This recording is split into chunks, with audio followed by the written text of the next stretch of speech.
देखिए, जब भी आप डाटा पर वर्क करते हैं तो वहाँ एमआईएस की इन्वॉल्वमेंट होती है। तो आज की इस वीडियो में हम देखेंगे एमआईएस से related interview questions and answers. मैं हूं विकास मनी, आप देख रहे हैं ओएनएस स्टडी सर्कल। आज की इस वीडियो का टॉपिक है MIS interview questions and answers. ये इस वीडियो सीरीज का पार्ट 2 है, जिसमें हम देखेंगे कॉन्सेप्ट वाइज क्वेश्चंस में रोल क्या होता है एमआईएस का, कितने तरह की एमआईएस रिपोर्ट होती है, परफॉर्मेंस इवेल्युएशन आप कैसे कर सकते हैं, एमआईएस और सब एमआईएस रिपोर्ट क्या होती है, इम्पैक्ट जो है वो डिसीजंस का कैसे एनालाइज किया जा सकता है एमआईएस के थ्रू, और लॉजिक बेस्ड क्वेश्चंस में डाटा फिल्टर, डाटा प्रेजेंटेशन अगर एक्सेल के थ्रू आप यूज कर रहे हैं तो कौन कौन से फॉर्मूला आप अप्लाई कर सकते हैं। और देखिए, एक्सेल इंटरव्यू क्वेश्चंस और आंसर्स की प्लेलिस्ट अवेलेबल है हमारे चैनल पे, आप इसे एक्सेस कर सकते हैं। चलते हैं सीधा वीडियो की तरफ। अब देखिए, role of MIS report in business. सबसे पहले समझते हैं बिजनेस जो है आज की डेट में, एक तो हाई कंपटीशन है, दूसरा फास्ट प्रोसेसिंग है। अगर कोई बिजनेस जो है वो आपको गुड्स दे रहा है 10 घंटे में और दूसरा जो है वो डिलीवरी दे रहा है 1 घंटे में, तो ऑफकोर्स 1 घंटे वाले के पास आप पहले जाएंगे।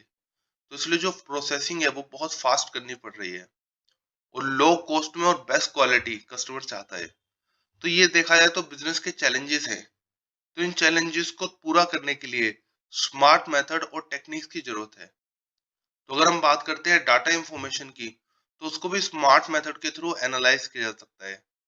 इसके लिए एमआईएस का यूज किया जाता है, क्योंकि ये इंफॉर्मेशन जो है डिटेल इंफॉर्मेशन को समराइज कर देता है रिपोर्ट्स, डैशबोर्ड या डायरेक्टली कुछ पॉइंट्स को हाईलाइट करके, और साथ ही में ये मेंशन करता है कि क्या रीजंस है डिफरेंसेस के और इसके क्या पॉसिबल सॉल्यूशंस है। तो इससे मैनेजमेंट को बहुत इजी हो जाता है इसको समझना और इससे रिलेटेड डिसीजंस लेना। तो ये जो प्रोसेस है उसको बहुत फास्ट करता है, डिसीजन मेकिंग प्रोसेस को। अब चलते हैं अगले क्वेश्चन की तरफ। अगर ये पूछा जाए कि आप बताएं कि एमआईएस रिपोर्ट कितने तरह की होती है, तो देखिए, अगर हम बात करें फैक्ट्री लेवल पे, फैक्ट्री में होता क्या है, प्रोडक्शन होती है। तो प्रोडक्शन से रिलेटेड रिपोर्ट, रॉ मटेरियल को वो यूज कर रहे हैं प्रोडक्शन के लिए, तो कितना यूज कर रहे हैं, कितना यूज करना चाहिए था एज पर स्टैंडर्ड, तो रॉ मटेरियल यूसेज की रिपोर्ट। फ्यूल का किस तरह से वो यूज कर रहे हैं, क्या उन्होंने ज्यादा वेस्टेज करी या कम वेस्टेज करी। लेबर मैन पावर समरी, जितना स्टैंडर्ड रेट उनको देना चाहिए था या फिर जितने वर्किंग आवर्स उनके होने चाहिए थे एक्चुअल में कितने हुए। मशीन यूटिलाइजेशन, मशीन को किस तरह से यूज किया रहा है उसकी रिपोर्ट। अगर हम बात करें सेलिंग और डिस्ट्रीब्यूशन की, तो सेलिंग में देखिए सेल्स रिपोर्ट, जैसे area wise, customer wise, product wise, या फिर जो सेल्स एजेंट है उसके हिसाब से आप देख सकते हैं रिपोर्ट को। डिस्ट्रीब्यूशन मैनेजमेंट, इसमें देखा जा सकता है कि जैसे डिस्ट्रीब्यूशन जो नेटवर्क है आपका, जो ट्रांसपोर्ट मीडियम है, वो पर प्रोडक्ट कितना पड़ रहा है, एरिया वाइज कितना पड़ रहा है। एडमिन की अगर हम बात करें तो इसमें cash flow, fund flow, financial statement और जो डिफरेंसेस आए हैं पास्ट पीरियड से या फिर बजट से, उसके डिफरेंस को एनालाइज करना। और इसमें कंपेयर किया जाता है, जैसे बजट एक्चुअल और लास्ट ईयर को आपस में कंपेयर करते हैं, उसके डिफरेंस को एनालाइज करते हैं। तो इतने तरह की जनरली एमआईएस रिपोर्ट हो सकती है। अब चलते हैं नेक्स्ट क्वेश्चन की तरफ। अगर आपसे पूछा है कि परफॉर्मेंस को कैसे आप इवेल्युएट कर सकते हैं एमआईएस रिपोर्ट के थ्रू, देखिए, इसमें जो परफॉर्मेंस है इसको अलग अलग पॉइंट्स में ब्रेक किया जाता है। पहला, एक्टिविटी वाइज परफॉर्मेंस। जैसे यहाँ आपको इसमें एक्टिविटी देखा जाता है कि जैसे रॉ मटेरियल है, रॉ मटेरियल में वेस्टेज कितनी हुई है, रॉ मटेरियल जो है उसका कंजम्पशन किस तरह से हुआ है। तो हर एक एक्टिविटी के हिसाब से परफॉर्मेंस को देखा जाता है। दूसरा होता है डिपार्टमेंट वाइज, जैसे purchase department, sale department, finance department. तो डिपार्टमेंट वाइज परफॉर्मेंस को देखा जा सकता है। फिर होता है इंडिविजुअल वाइज परफॉर्मेंस। इसमें देखिए, जैसे जो सेल है, सेल डिपार्टमेंट अपने जो सेल्स की जो उसकी टीम है, तो इंडिविजुअल परफॉर्मेंस देख सकता है। और अगर हम बात करते हैं एरिया वाइज, किस एरिया में बिजनेस कैसा परफॉर्म कर रहा है और जो परफॉर्मेंस के डिफरेंसेस हैं वो किस रीजन की वजह से हैं, ये सभी एनालाइज किया जा सकता है एमआईएस के थ्रू। और इससे अल्टीमेटली बिजनेस को क्या पता लगता है, इससे अल्टीमेटली बिजनेस को ये पता लगता है कि किस प्रोडक्ट मिक्सचर को वो कहाँ सेल कर सकता है कि जिससे वो मैक्सिमम प्रॉफिट अर्न करे। और अगर कोई प्रोडक्ट को शिफ्ट करने की जरूरत है या फिर उसकी जगह कोई दूसरा नए प्रोडक्ट को लाने की जरूरत है, तो ये सब कैसे करें, ये सब एनालाइज किया जा सकता है परफॉर्मेंस इवेल्युएशन के थ्रू एमआईएस रिपोर्ट से। अब चलते हैं नेक्स्ट क्वेश्चन की तरफ। एमआईएस और सब एमआईएस रिपोर्ट क्या होती है? अब जैसे देखिए कहीं एसी है, अब ये कहा जा रहा है कि एसी खराब है, बट क्या पूरा एसी खराब है? ऐसा नहीं है। एसी का कुछ पर्टिकुलर पार्ट खराब होगा, अगर उसको आप ठीक कर देंगे तो पूरा एसी आपका सही से काम करेगा। तो दैट मीन्स जब हम कहते हैं कि एसी खराब है, इसका मतलब ये नहीं है कि पूरा एसी खराब हो चुका है।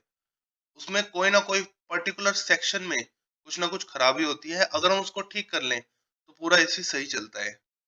ऐसे ही अगर हम बिजनेस की बात करें, कंपनी में अगर हम कह रहे हैं लॉस हो रहा है, तो क्या कंपनी के हर डिपार्टमेंट में लॉस हो रहा है? ऐसा जरूरी नहीं। तो इसके लिए क्या होता है, हम कंपनी के जो सब रिपोर्ट्स हैं, सब एमआईएस रिपोर्ट्स, उसको देखते हैं। जैसे एक एमआईएस रिपोर्ट बनी, उसमें देखा गया कि कंपनी में लॉस हो रहा है, तो फिर देखेंगे कि लॉस कहाँ हो रहा है, रॉ मटेरियल में हो रहा है, लेबर में हो रहा है, मशीन में हो रहा है। तो देखिए रॉ मटेरियल और लेबर में अगर लॉस नहीं हो रहा, जैसे रॉ मटेरियल को हम देख सकते हैं कि जो टाइम है, किस टाइम पर आपको मिला, कितनी क्वांटिटी, क्वालिटी, क्या उसको सही से पैक करके आपको दिया गया था, या फिर उसकी स्टोरेज कैसे करी। लेबर जो है आपके पास, क्या वो ट्रेंड है या फिर अनट्रेंड है? क्योंकि अनट्रेंड होगी तो वो सही से काम नहीं कर पाएंगे, वेस्टेज ज्यादा होगी, खर्चा बढ़ेगा। या फिर लेबर के साथ कोई आपका डिस्प्यूट चल रहा है, इसको आप देख सकते हैं मशीन रन टाइम से। क्योंकि अगर मशीन ज्यादा देर तक नहीं चलाई जा रही, दैट मीन्स कहीं ना कहीं डिस्प्यूट है। तो अगर रॉ मटेरियल और लेबर में कोई प्रॉब्लम नहीं है, मशीन में प्रॉब्लम है, तो फिर आप मशीन की सब रिपोर्ट्स को एनालाइज करेंगे। ये देखेंगे कि जो मशीनें हैं, क्या वो नई है या पुरानी है, या फिर कितनी नई कितनी पुरानी है, किस तरह से मशीन को हैंडल किया जा रहा है, क्या उसे 24 घंटे चलाया जा रहा है। फॉर एग्जाम्पल, हमें सब रिपोर्ट से पता लगा कि मशीन को 24 घंटे चलाया जा रहा है। इस वजह से जो मशीन है उसकी वेस्टेज बहुत बढ़ रही है, और वो हीटअप भी बहुत हो रही है, जिससे जो प्रोडक्ट है वो सही क्वालिटी के नहीं बन पा रहे। तो इसमें आप क्या कर सकते हैं, इसमें आप ये डिसीजन दे सकते हैं कि हर 7 घंटे बाद 1 घंटे का मशीन को रेस्ट दिया जाए, जिससे उसकी क्वालिटी में कोई फर्क ना आए। तो ऐसे डिसीजंस आप ले सकते हैं एमआईएस वर्सेस सब एमआईएस रिपोर्ट के थ्रू। अब चलते हैं नेक्स्ट क्वेश्चन की तरफ। अगर ये पूछा जाए कि आप बताएं impact of decision through MIS report, MIS report से कैसे आप डिसीजंस को इम्पैक्ट कर सकते हैं। अब देखिए बिजनेस जब चलता है तो उसको दो बातें ध्यान में रखकर बिजनेस चलाया जाता है। पहला, जो करंट है आपका बिजनेस में जो भी चल रहा है उसको किस तरह से चलाएं, प्लस फ्यूचर में किस तरह से इसको ग्रो करें।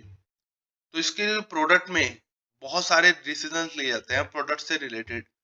जैसे प्रोडक्ट का प्राइस कितना रखें, कितनी क्वांटिटी में बेचें, नया प्रोडक्ट इंट्रोड्यूस करें या ना करें, या फिर कोई चेंजेस करें। प्रोडक्ट मिक्स, दैट मीन्स अगर हम 12 प्रोडक्ट बेच रहे हैं तो किसको कितना बनाए जिससे हमें मैक्सिमम प्रॉफिट हो।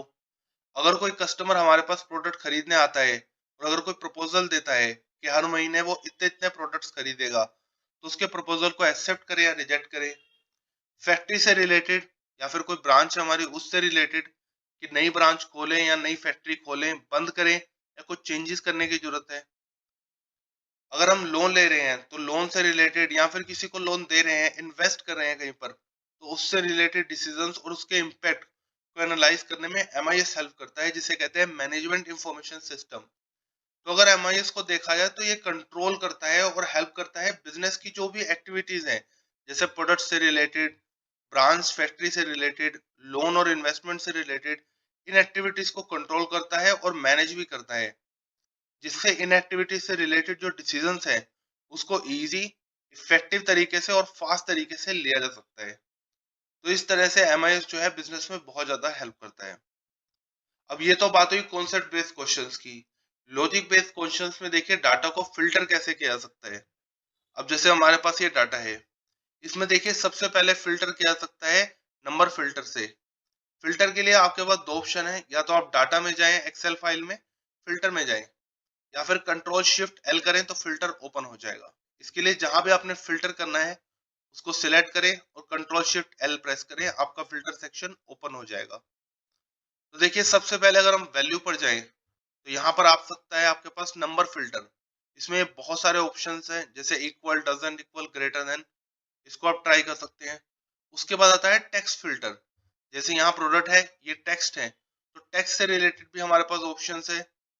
फाइनली अगर हम देखें, जैसे क्वांटिटी में हमने एक कलर दिया हुआ है, तो तो यहाँ अगर हम देखें तो यहाँ ओपन होगा कलर फिल्टर। तो ये बता रहा है कि इस कलर से रिलेटेड जो इतनी भी वैल्यूज है उसको हाईलाइट करना है या फिर नो फिर वैल्यूज को आपने देखना है। तो ये सारे ऑप्शंस अवेलेबल होते हैं जब हम बात करते हैं फिल्टर की। इसके थ्रू हम अपने डाटा को फिल्टर कर सकते हैं और मैनेजमेंट को प्रेजेंट कर सकते हैं।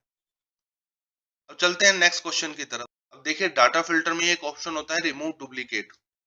इसके लिए आपको करना क्या है, डाटा में जाएं, यहाँ देखें आपके पास ऑप्शन है रिमूव डुप्लीकेट। सबसे पहले जिस रेंज से आपने डुप्लीकेट वैल्यूज रिमूव करनी है उसको सिलेक्ट करें, रिमूव डुप्लीकेट पे क्लिक करें और सीधा ओके प्रेस करें।